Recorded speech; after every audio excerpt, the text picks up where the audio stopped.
Hi. Namaste, my name is Gaurav Rastogi, and I run an AI startup. I teach yoga and meditation here at the temple, and those classes are free and open. You're welcome to join us. The classes are on Saturday and Sunday mornings at 8 o'clock. And I teach meditation as well. I do guided sittings in Dublin. They're on Tuesdays. So you're welcome to join us there as well. These are non-denominational, so you're all welcome to join, and I'll explain everything as we go along. And my perspective, like Mohanji, is as a practitioner of the Hindu tradition. And I've spent some time reading our books and trying to understand for myself what our tradition is about. And so I'll be bringing that perspective into the talk. By no means do I seek to represent the entirety of our tradition, but I'll try to do my best. So I wanted to begin with something, a fun, spicy story. So I did a lot of research on what it takes to be kicked out of the Hindu tradition. And the story that I sort of vaguely remembered was that when Mahatma Gandhi, when he was just Mohandas Gandhi, when just a 19-year-old wee lad, when he needed to go to Britain to study for his bar exam, for his law practice, he needed to, so Mahatma Gandhi, I read vaguely that he needed to go out of the boundaries of the country.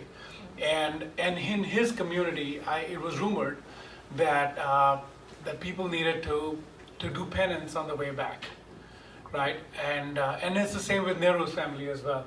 And so I read that. I went back and researched it. It turns out the degree of commitment that Mahatma Gandhi had to make to his mom, not even to his community, was he was not going to have meat or wine or have illicit sex. And that's pretty much it. No need for penance on the way back, it turns out. So that turned out to be a bad lead for my research. So that wasn't a good way to get kicked out of the community. It turns out traveling out of the country does not disqualify you, which is boring as heck. So I said, okay, we'll do a little more digging. What are the ranges of beliefs and behaviors that gets you kicked out of the Hindu tradition? Let's explore beliefs, and I'll talk about behaviors as well. The Hindu tradition is not a single tradition. It's like you know how rivers are on a map where all rivers are leading to the ocean. There's a lot of rivers that join together. So tributaries, distributaries make the whole river. Eventually and inexorably, they're all heading to the ocean. That's where they're headed. And the Hindu tradition is like the river at the mouth of the ocean. There's a lot of traditions that come into the Dharmic tradition that you now might call the Hindu tradition. And so it has a wide ranges of beliefs embedded in it. Do you need to believe in the God as the immanent reality? Or do you need to believe in God as the seat of all consciousness? After this talk, we'll have a tour of the temple. It's the Shiva Vishnu temple, which is in itself a combination of these two alternate facets of the ultimate reality, which is either as immanent God, which pervades everything that we see, or as the seat of consciousness, which is the other half of the temple that you're going to see inside. And so those beliefs are completely consistent. You could believe one or the other, or both, or neither, and they're completely acceptable in the tradition.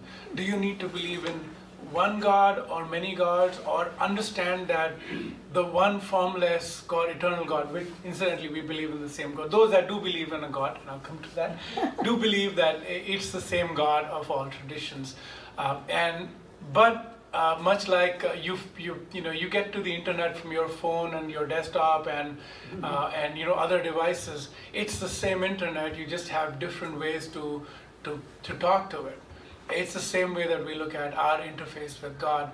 The many deities you'll see inside the temple are only representations of the eternal formless reality that underlies everything. So belief in a particular type of God is like saying, I only believe in cumulus clouds. There's a lot of clouds, and you might like cumulus, and that's good for you. Some other people might like cumulonimbus or nimbus.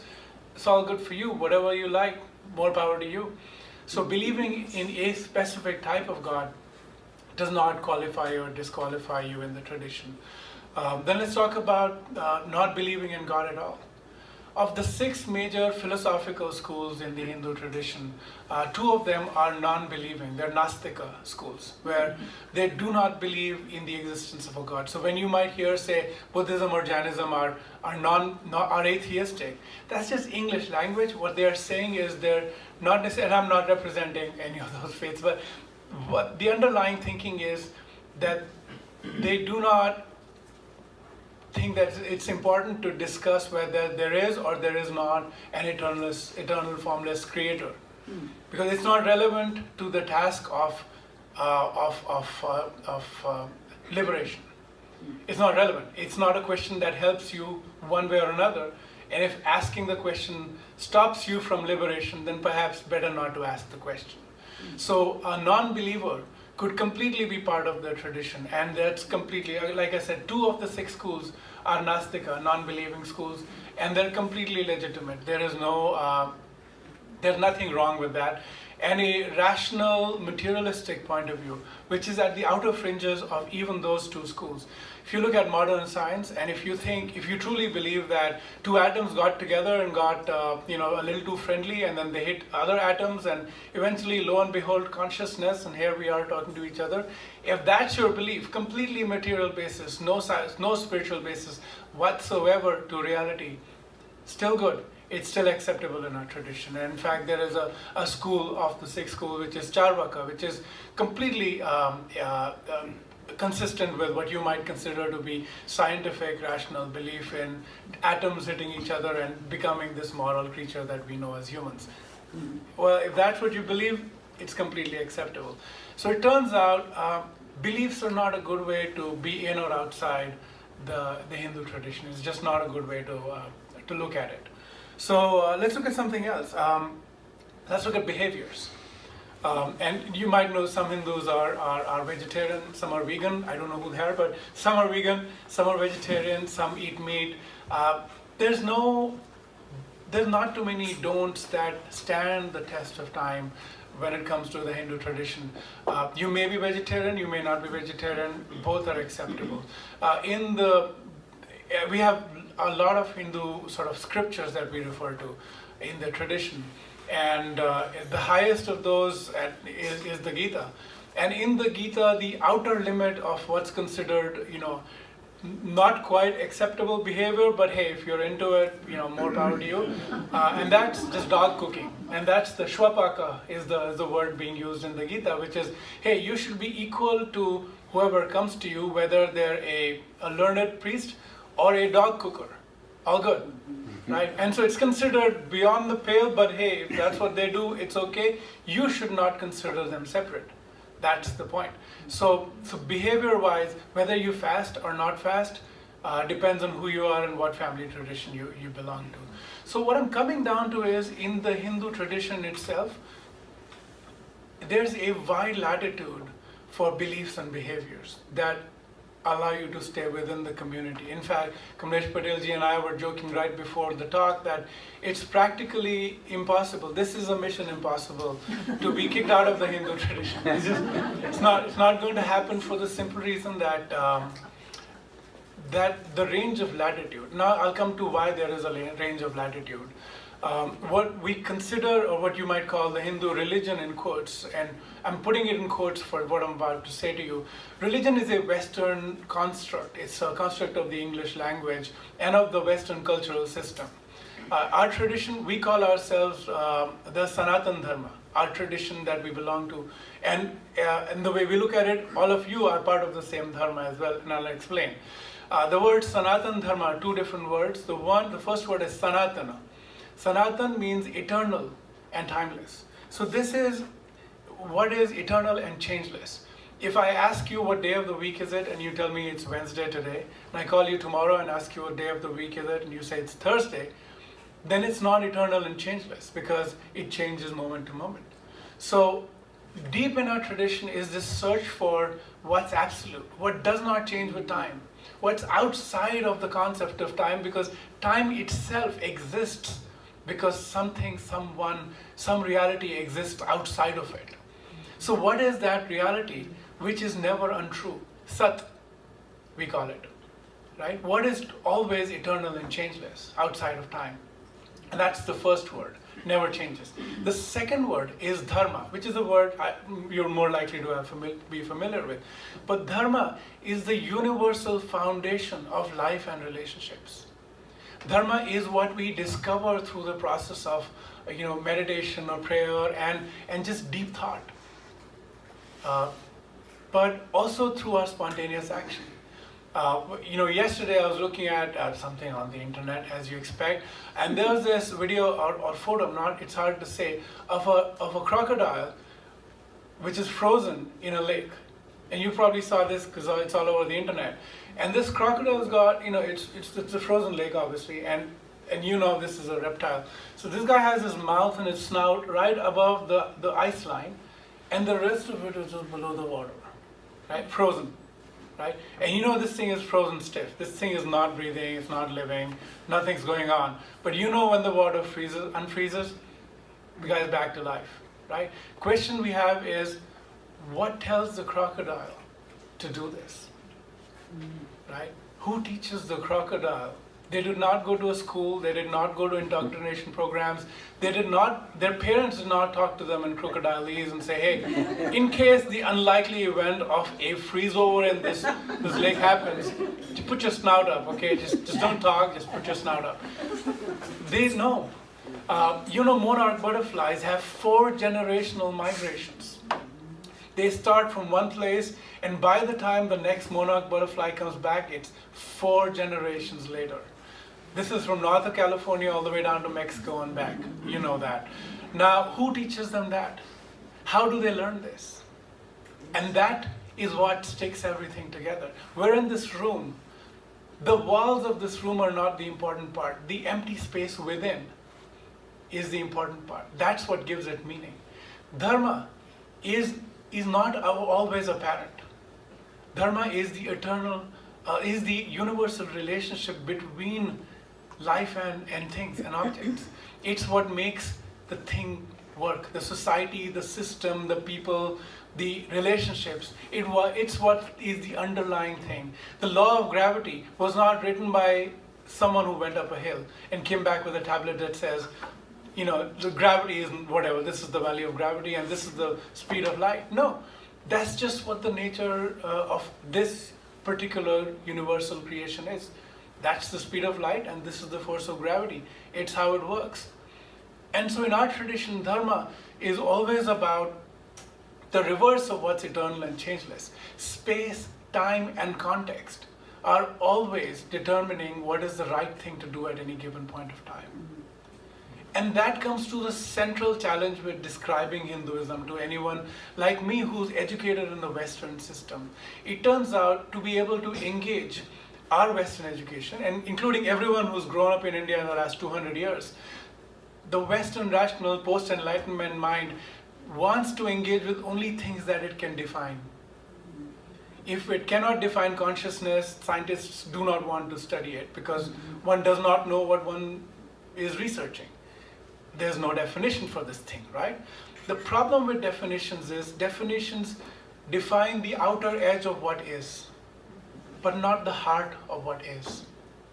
Because very clearly, if you were to define me as this human thing, the moment I die, it's still this human thing. The heart of me is not this physical body, and you know it. What makes me tick, what gives me energy, is not this physical body, right? And so Dharma is always changing. And to be able to write down the rules that stand the test of space, time, and context, we ended up not doing it because it didn't make sense to us. India drives in the British system, which is we drive on the left, right? And when we come here, we drive on the right. And the question I have to you is, if someone in India said, thou shalt drive on the left side of the road, they're guaranteed to run into an accident as soon as they land here because it's not going to work. The context of that culture determines what's right. And culturally, we've accepted that one must drive on the right because conventionally, that's how things work here. You just drive on the right and everyone's happy. If everyone drives any which way they like, sure, it's chaos. And frankly, if you've all been to India, you know there's chaos on the road, but I'll skip that part. But as far as rules are concerned, we know that rules, any rules that are written for the space, time, and context in which that culture operates. And as time changes, rules will change to conform to the time that we live in, right? And so we have thousands, millions of books to go after.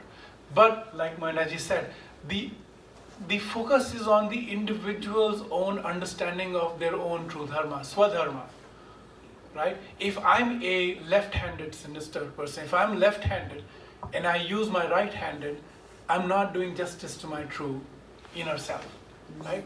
What is my true inner nature?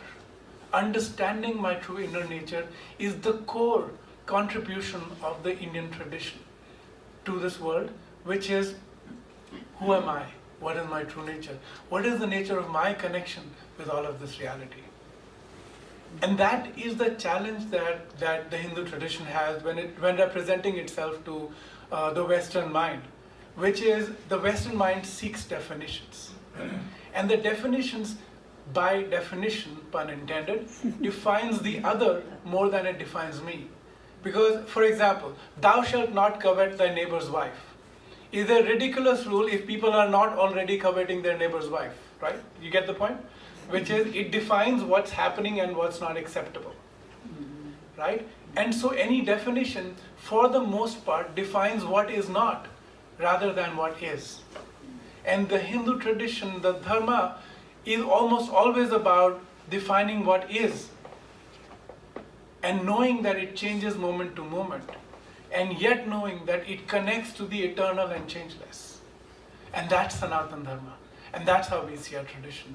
And so I have to say, to finish off, in our tradition, it's impossible to get kicked out because everything is part of the same system. And with that, I'm going to close with a verse that we use frequently while talking. Mostly politicians use it for good reasons, but I'll sing it out to you.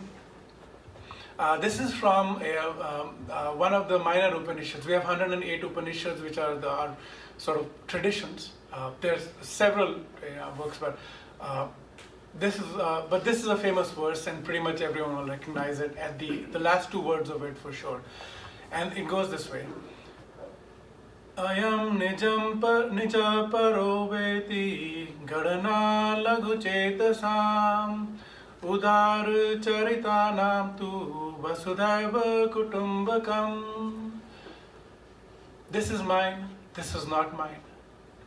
These are things for little people. A large-hearted person sees the entire creation as one family. Vasudhaiva kutumbakam. We see the entirety of creation as one family. And that's the tradition. And with that, I'm going to stop. Thank you.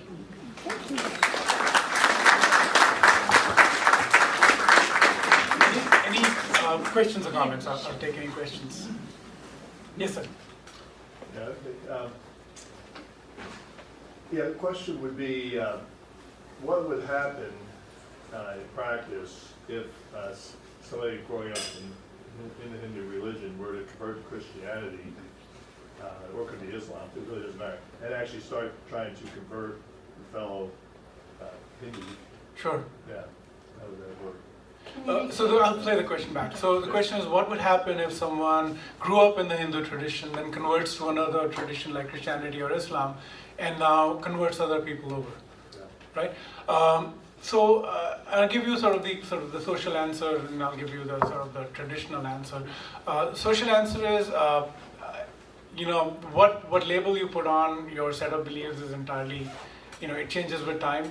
500 years later, you might have new religions that are the norm, and that will change all the time. The underlying essence of this creation does not change.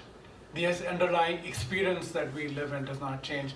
And so long as we're on the same page on that front, the tradition is generally quite open. Hinduism in general is not a proselytizing religion. We don't go out and convert. but we do have sort of strong practices in preaching and so on. You can't convert in or out of Hinduism in that sense, especially in somebody had asked me this question: how do you become a Hindu? How do people convert?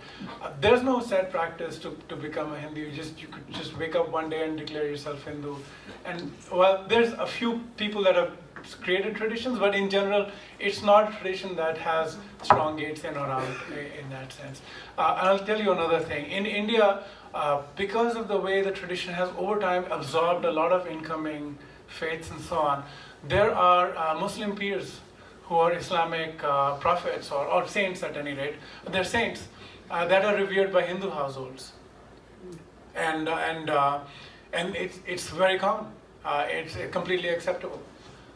And that's how the Hindu tradition has generally responded to other faiths. Is we're not looking at definitional boundaries between us and the others. We seek not the boundaries but the heart, and the heart of all creatures is the same. So in that sense, the tradition is pretty open. Thanks to British education, however, I will say this: the British have been excellent at making Venn diagrams, and which is here's a little rectangle, there's a circle, and there's a circle within the circle, and there's a circle inside the circle but outside the other one, and so on. And that became the famous and fabulously successful British strategy of divide and conquer.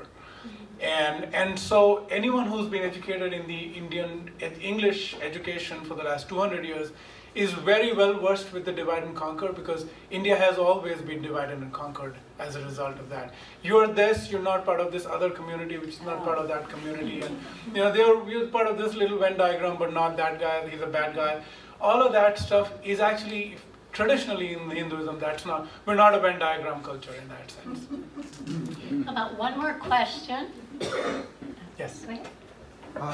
Slightly a more philosophical Sure. question. So I remember you talking about like you seem to use like inner essence of reality. And as I understanding, one of the big differences between Buddhism and Hinduism is Buddhism is anatman, that there is no permanent self, there is no essence into reality. I guess a Hindu response, I guess your response, or a possible Hindu philosophical response of an opposing school, would that be like that is your experience of reality, or what could be a retort? Okay, I'll play your question back, but first, I love you, man. This is my guy. This is a great question. Okay, I'll play back. So the dialogue between yes, come on. I'm just playing. So the question he has is so Buddhism has the concept of anatman, which is no self, no permanent basis for the self, versus Hinduism, which does, again, depending on which flavor you're sort of buying into, which does have a sort of semi-permanent basis for the self. And so on. And the question is, how does Hinduism respond to that, or what's the response? Not necessarily a response that implies like we're right, more right thing, but like how would you deal with it? What is your answer? How do you respond? Okay, and to that question, it's such a personal question on the nature of the personal self that. So I'm not going to give you the Hindu response because there isn't one. I'll give you my response. My response is as follows. The only way I know if there is a source of a personal self is inside me. There's no way I can look outside and into it, or even hear something from someone and say, hey, this means there's a personal self. The only way I know it is within me. Do I exist as an individuality, or do I exist as a subset of the universal self? Right? And Hindu tradition varies widely on that count. And my reading of the Buddhist tradition is that the Buddha, and Anatman is not, Buddha didn't say that, I think Nagarjuna said that, right? And so it's a later interpolation. Buddha was silent on that question because here's the thing, it means nothing. It means nothing to know whether there is a basis of self or whether there is a God or not. To self-realization and self-liberation, these have exactly zero input. And so his answer to this question is, I'm just going to be silent. Because it makes no difference one way or another. You believe what you're believing, but when you go in, you'll find what you're finding. And what you found is yours to keep. And so that's the sort of my answer to that. It's not the Hindu answer, because I can't think of any Hindu position on that. In the later Hindu tradition, the Buddha was sort of incorporated into the sort of the 10 avatars of Vishnu. So he's considered part of the canon, so to speak. So it's all legit. Thank All right. you. Thank you very much. Thank you. Let's give a round of applause.